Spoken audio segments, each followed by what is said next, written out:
Advisory के director Ajay Kedia sir. Ajay sir, 10,000 रुपए की मतलब गिरावट सिल्वर में हम लोग देख रहे हैं यहाँ पर 2,41,000 के आसपास आ गया है। वहीं गोल्ड में भी अचानक से 2.5% की यहाँ पर टूट गया है और 1,50,000 के नीचे 1,51,000 1,52,000 के आसपास अभी मॉर्निंग और कल इवनिंग तक के सेशन में था। क्या लग रहा है सर, एकदम से जो बड़ी गिरावट आई है, क्या वजह लग रही है इसकी? नमस्कार जी। देखिए, कोई भी चीज अचानक से नहीं होती, हर चीज प्लान्ड होती है। और मैंने पिछले वाले शो में कहा भी था कि जिस ढंग से इन्फ्लेशन बढ़ रहे हैं, कच्चा तेल ठीक है, नो डाउट अभी पिछले 3 दिनों में सीज फायर की न्यूज की वजह से गिरावट आई है, बट जैसे मैंने कहा था कि इन्फ्लेशन कंसर्न रहेगा, जिसके बाद सोने और चांदी में गिरावट और ज्यादा बढ़ते हुए दिखाई देगी। तो पहला चीज तो हमें खुश होना चाहिए कि चांदी और सस्ती हो गई है 5-6%। मुझे लगता है करंट लेवल से भी और हम 10% तक और गिरावट देख सकते हैं। बट ये लॉन्ग टर्म की तेजी की तैयारी करेगी। जैसे जैसे इन्फ्लेशन बढ़ेगा तो हम जानते हैं सोना और चांदी इन्फ्लेशन हेज कमोडिटी है, तो टेम्पररी यस फॉल होगा। $70 के नीचे चांदी जब तक है, नीचे में हम $62 भी देखेंगे और जो मैंने आपको $53 बताया था वहां तक भी आता हुआ दिखाई देगा। ठीक है सर। वैसे अभी मतलब जो हमारे इन्वेस्टर्स हैं, क्या करें इस गिरावट में? एंट्री करने का सही टाइम है या फिर अभी और टूटती हुई नजर आएगी चांदी? देखिए, ये हिस्टोरिकल नहीं है। 2008-2022 में भी हमने देखा, जब भी कच्चा तेल $100 के ऊपर जाता है, 4-6 महीना सोने चांदी में गिरावट होती है। घबराने की जरूरत नहीं है क्योंकि लॉन्ग टर्म फंडामेंटल इंटैक्ट है। ये टेम्पररी फॉल है, जो मुझे लगता है कि जून जुलाई तक ये मंदी चलेगी। अगस्त सितंबर से हम धीरे धीरे तेजी देखेंगे। तो जिनको लेना है वो एसआईपी के माध्यम से, सिल्वर इन्वेस्टमेंट प्लान एसआईपी का फुल फॉर्म है, तो धीरे धीरे करके अगर हम यहाँ पे ऐड करेंगे तो बेटर है। मुझे लगता है 2,25,000 से लेकर 2,20,000 के बीच में अगर मिले तो बेहतरीन लेवल है, फेयर प्राइस है, वहां पे और ऐड करना चाहिए। लेकिन हाँ, अगला महीना 1.5 महीना मार्केट में गिरावट है। अगस्त ऑनवर्ड्स मार्केट में एक अच्छी तेजी का आगाज स्टार्ट होगा। सर, अभी इसमें सिल्वर में बताया आपने कि इसमें और गिरावट देखने को मिल सकती है 10% के आसपास, शायद आपने अभी कोट किया था, राइट? बिल्कुल, मुझे लगता है कि आराम से 10% और गिर सकती है करंट लेवल। अच्छा सर, जिन लोगों ने जैसे कि 2,60,000 के आसपास चांदी खरीद रखी है, अभी जो गिरावट आ रही है उसमें उनको कैसे मैनेज करना चाहिए, कैसे टैक्टिकल प्ले कर सकते हैं वो? मतलब थोड़ा बहुत लॉस बुक कर लें? मतलब ही नहीं है। देखिए, हम लोग कोई स्टॉक मार्केट में हम लोग कोई पेनी स्टॉक लेके नहीं बैठे, हमने सोने चांदी को लिया है। तो पहला चीज आप मान के चलिए, इतनी वॉलिटिलिटी में आप कुछ नहीं कर सकते। कल के सेशन में हमने देखा था सोने चांदी में शाम को 11 बजे तक तो तेजी थी, फेड के अपडेट आए और मार्केट टूटने लग गया। तो पहला, इतना हेस्टी डिसीजन मत बनाइए। आप सोना चांदी ले रखे हो, कोई स्टॉक नहीं ले रखे हो, पहला चीज। दूसरा, हाँ, अगर आपको पैनिक है यहाँ पे, पोजीशन थोड़ा कम कर लीजिए यहाँ से। और चांदी जैसे समझो लोएस्ट भाव तो कभी नहीं मिलने वाला, अगर 2.30 तक मिले फिर से ऐड कर लिया। लेकिन मेरा प्रेफरेंस है आप बने रहिए, कोई तकलीफ नहीं आएगी। हाँ, यहाँ से जो मैं 8-10% का करेक्शन बोल भी रहा हूँ, वहां पे आप एवरेज आउट कर लीजिए। बट करंट लेवल से पैनिक करने की कोई जरूरत नहीं। आपने सोना चांदी लिया है जो लॉन्ग टर्म बहुत स्ट्रॉन्ग। ठीक है, जैसे thank you so much in तमाम जानकारी के लिए। और अचानक ये, हालांकि आपने बताया कि ये सारी चीज़ें प्लान्ड होती हैं, लेकिन ब्रेकिंग है तो खैर कुछ भी हो सकता है, मार्केट है, अनिश्चितता का यहाँ पर खेल चलता रहता है। Sir, thank you so much तमाम जानकारियों के लिए। Thank you. चलिए जितेंद्र सर के पास चलेंगे। जितेंद्र सर, आपकी क्या टिप्पणी रहेगी जो अचानक से सिल्वर में इस तरीके की उठापटक हम देख रहे हैं?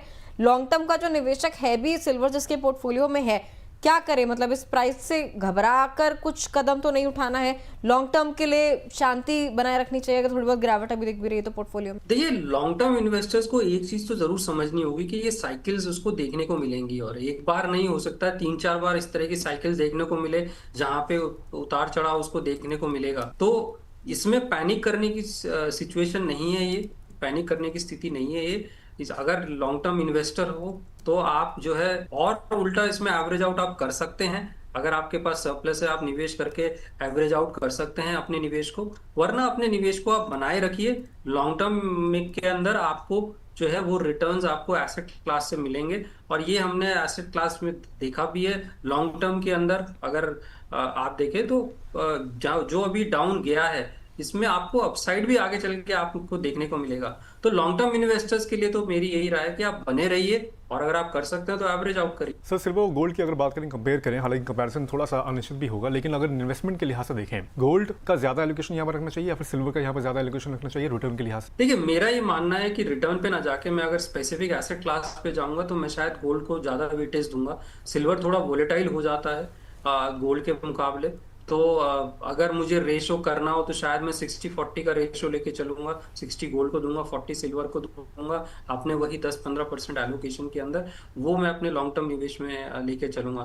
तो दोनों के अंदर मैं वेटेज तो ज्यादा गोल्ड को दूं। ठीक है सर, चलिए एक बार पोल पर भी टिप्पणी ले लेते हैं सर की। आज सर ऑडियंस के लिए हमारा पोल का सवाल था, गोल्ड ETF में अभी निवेश करें या फिर दूरी बनाएं? तीन ऑप्शन दिए गए थे, निवेश करें, दूरी बनाएं, या फिर अगर कुछ भी उन्हें नहीं सूझ रहा है, पता नहीं, फिर वो टैप कर सकते थे।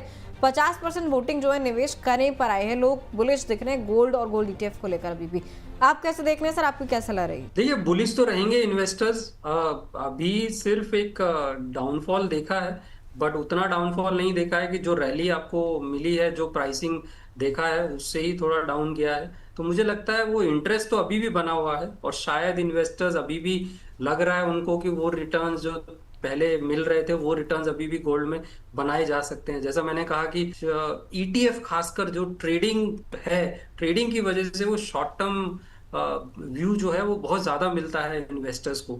तो इसलिए अभी भी इन्वेस्टर्स के माइंड में है कि वो जो अपॉर्चुनिटी मिली थी वो अपॉर्चुनिटी अभी भी है, और वो रिटर्न बनाया जा सकता है। ठीक है सर। अच्छा, वैसे सर ये जो आप कह रहे हो कि अभी भी लोग एक्सपेक्ट करके चल रहे हैं कि अभी वैसे ही रिटर्न जैसे पिछले साल की रैली में बन गए लोगों के, फिर से बनाए जा सकते हैं, चाहे गोल्ड हो गया 180 के जो इसके ऑल टाइम हाईस ने लगाया था जनवरी में, या फिर सिल्वर हो गया 4 लाख से ऊपर चला गया था। सर अभी भी जो लोग निवेश कर रहे हैं, आपको लग रहा है कि क्या बिल्कुल उसी इंटेंशन के साथ, उसी एक्सपेक्टेशन के साथ निवेश हो रहा है कि हाँ जो जनवरी वाले लेवल थे दोनों कमोडिटीज में वो वापस से फटाफट से हमें देखने को मिल जाएंगे? और मतलब क्या वो जो दौर है जल्द आएगा, या फिर उसके लिए भी लंबा इंतजार है? नहीं, दौर आएगा। मुझे लगता है कि जो रिटर्न निकल गए उनको छोड़ देना चाहिए, आपको एक्सपेक्ट नहीं करना चाहिए। वो आएगा नहीं आएगा कोई नहीं कह सकता, और कितने समय में आएगा वो भी नहीं पता है। तो मुझे लगता है पास्ट रिटर्न्स को तो भूल जाना चाहिए, और इसको एज एन इन्वेस्टमेंट अपॉर्चुनिटी लेनी चाहिए। हाँ, जैसे मैंने पहले भी कहा, इन्वेस्टर्स अभी भी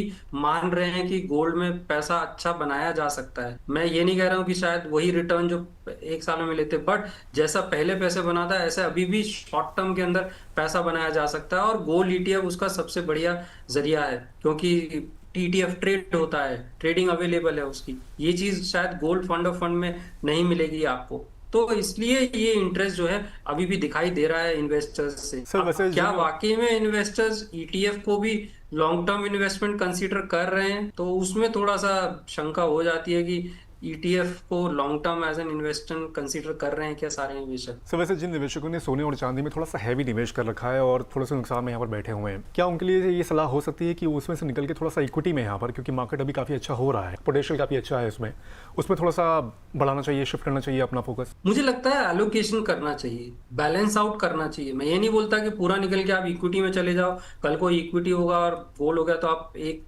वर्सेस करो। मुझे लगता है बैलेंस आउट करना चाहिए। अगर आप बहुत हैवी एलोकेशन कर रखा है गोल्ड के अंदर, तो आप बैलेंस आउट करके दूसरी एसेट क्लास में जा सकते हैं, जिससे वो एसेट एलोकेशन पे आप आ जाएं और वो एसेट एलोकेशन अपने पोर्टफोलियो में लेके चलें। तो इसलिए मैं पूरी तरह से मूव आउट करने की तो राय नहीं दूंगा, बट मैं बैलेंस करने की बात कहूंगा कि आप बैलेंस आउट कर सकते हैं, दूसरे एसेट क्लास को आप इन्वॉल्व कर सकते हैं। ठीक है सर, चलिए आगे बढ़ेंगे। कुछ एक दर्शकों के भी सवाल है। अच्छा सर, अगर किसी को भी लमसम पैसा लगाना है, मान लीजिए 1 लाख रुपए किसी के पास है, इक्विटी और कमोडिटीज में किस तरीके से जो है उसको डिप्लॉय करना चाहिए? फिलहाल 1 लाख रुपए लमसम। देखिए, लॉन्ग टर्म इन्वेस्टमेंट में मैं प्रेफरेंस तो इक्विटी को ही दूंगा। गोल्ड कमोडिटी का जो है वो आपका एसेट एलोकेशन में हिस्सा हो सकता है, लेकिन एसेट एलोकेशन में मैं उसको 10-15% ही रखूंगा, उससे ज्यादा नहीं दूंगा। प्रेफरेंस मैं इक्विटी को ही दूंगा, क्योंकि इक्विटी वो एसेट क्लास है जो लॉन्ग टर्म में आपको इन्फ्लेशन बीटिंग रिटर्न्स आपको प्रोवाइड कर सकता है। कमोडिटी है, ये छोटी साइकिल्स हैं, छोटे छोटे टाइम पे ये साइकिल्स आती रहती हैं, लेकिन जब आप लॉन्ग टर्म रिटर्न्स देखते हैं तो as a hedge against inflation count होता है। तो इसलिए मैं जो प्रेफरेंस है, अगर आप 1 लाख की बात करते हैं तो उसमें से शायद मैं कमोडिटी में 10-15 हजार तक करूंगा, बाकी मैं इक्विटी को करूंगा। ठीक है, चलिए। सिल्वर जो है इस वक्त लगातार जो है लोगों के सर्चेस में बना हुआ है। घरेलू और विदेशी बाजार में चांदी की कीमतों में फिर से गिरावट दर्ज हुई है। उस पर हमारे साथ अजय केडिया सर भी जुड़े थे, जितेंद्र सर ने भी टिप्पणी दी। MCX पर देखिए चांदी का भाव 10,000 रुपए से ज्यादा टूट चुका है। 241 के आसपास जो है चांदी आती हुई नजर आ रही है। विदेशी बाजार में भी देखिए चांदी में 4.5% की गिरावट, $67 पर आउंस पर आया भाव। डॉलर में तेजी की वजह से चांदी की कीमतों में गिरावट जो है हमें देखने को मिल रही है। डॉलर इंडेक्स जो है 100.75 पर पहुंच गया है। 13 महीनों का ऊपरी स्तर इसने जो है अपना छू लिया, और इसका इफेक्ट सीधा सीधा चांदी पर देखने को मिल रहा है। सर वैसे तो चांदी पर हमने बातचीत करी है, सर गोल्ड पर भी क्या ये जो डॉलर की मजबूती का इफेक्ट है हमें देखने को मिल सकता है आने वाले कुछ दिनों में? मिल सकता है देखने को, आप ऑलरेडी देख रहे हैं, क्योंकि जब जो करंट स्थिति अगर आप इसमें देखें तो ये गोल्ड और सिल्वर नॉन यील्डिंग इंस्ट्रूमेंट है, यानी कि इस पे इंटरेस्ट रेट का प्रभाव नहीं होता है, इसमें इंटरेस्ट प्रोवाइड नहीं करते हैं। तो जब करंट परिस्थिति में जो यील्डिंग इंस्ट्रूमेंट है, जो यील्ड देते हैं, जो यील्ड इंस्ट्रूमेंट है जिसमें इंटरेस्ट रेट आपको मिलता है और इंटरेस्ट रेट अगर राइज करते हैं तो गोल्ड और सिल्वर वहां पे अनअट्रैक्टिव हो जाते हैं। और ये सिचुएशन अगर बनी रही तो आपको ये अनअट्रैक्टिवनेस बना रहेगा। हाँ, ये सिचुएशन कब रिवर्स हो सकती है? जब आपको इंटरेस्ट रेट रिवर्स डायरेक्शन में मूव होता हुआ दिखाई दे, तो उस सिचुएशन में ये अट्रैक्टिव हो सकते हैं। लेकिन करंट सिचुएशन में जो अभी हम देख रहे हैं उसमें नॉन यील्डिंग इंस्ट्रूमेंट जो हैं, जिसमें कमोडिटी भी आ जाता है, वो अनअट्रैक्टिव हो गए हैं क्योंकि आपके इंटरेस्ट रेट बढ़ने की एक्सपेक्टेशन ज्यादा बनी हुई है। सर वैसे अभी कोई निवेश की रणनीति यहाँ पर ETF में यहाँ पर कुछ चेंज करना चाहिए, जिस तरह की हम लोग गिरावट देख रहे हैं अभी इसमें करंट सिनेरियो में? सिल्वर नहीं, मुझे नहीं लगता कोई चेंज होगा। अगर आप एसेट एलोकेशन कर रहे हैं तो आपके लिए कोई चेंज नहीं है। हाँ, जो निवेशक एसेट एलोकेशन में ना करके हैवी एलोकेशन करके चले थे, शायद उनके लिए जरूर थोड़ा सा चेंज होगा कि अब वो एक्सपेक्टेशन बदल गई है, वो एक्सपेक्टेशन में चेंज आना चाहिए, उतना एक्सपेक्ट नहीं करना चाहिए और आपको एक एसेट एलोकेशन स्ट्रेटेजी अपनानी चाहिए। उस केस में आपको सिल्वर के अलावा और एसेट क्लास भी सोचना चाहिए, उस तो वहां पे चेंज हो सकता है। बट जहां पे आप इसको ऑलरेडी एसेट एलोकेशन का हिस्सा लेके चल रहे हैं वहां पे कोई चेंज करने की जरूरत नहीं है। लेकिन अगर आप हैवी एलोकेशन लेके चल रहे थे केवल रिटर्न जनरेशन के पॉइंट ऑफ व्यू से, वहां पे आपको जरूर थोड़ा अपनी ऑब्जेक्टिव को थोड़ा चेंज करने की जरूरत। ठीक है सर, चलिए जितेंद्र सर बहुत बहुत शुक्रिया। गोल्ड पर हमने चर्चा करनी शुरू करी थी, गोल्ड में क्या करना चाहिए, और करते करते सिल्वर पर जिस तरीके की ब्रेकिंग हमें देखने को मिली, अचानक से टूटता हुआ नजर आया, तमाम चीजें कवर करने के लिए thank you so much sir, आज टाइम निकालने के लिए। थैंक यू सर, धन्यवाद। चलिए, तो ऐसे में गोल्ड ETF में हालिया गिरावट निवेशकों के लिए चिंता का विषय भी है और अवसर भी है, और ठीक ऐसा ही सिल्वर के साथ भी है। जिस तरीके से टूटती हुई ये कमोडिटी नजर आ रही है, आपको अगर लॉन्ग टर्म के आप निवेशक हैं, घबराने की कोई जरूरत नहीं है। अगर आप शॉर्ट टर्म में बुकिंग करने का सोच रहे थे, प्रॉफिट बुक करने का सोच रहे थे, तो आपके लिए थोड़ा सा घबराने का विषय हो सकता है।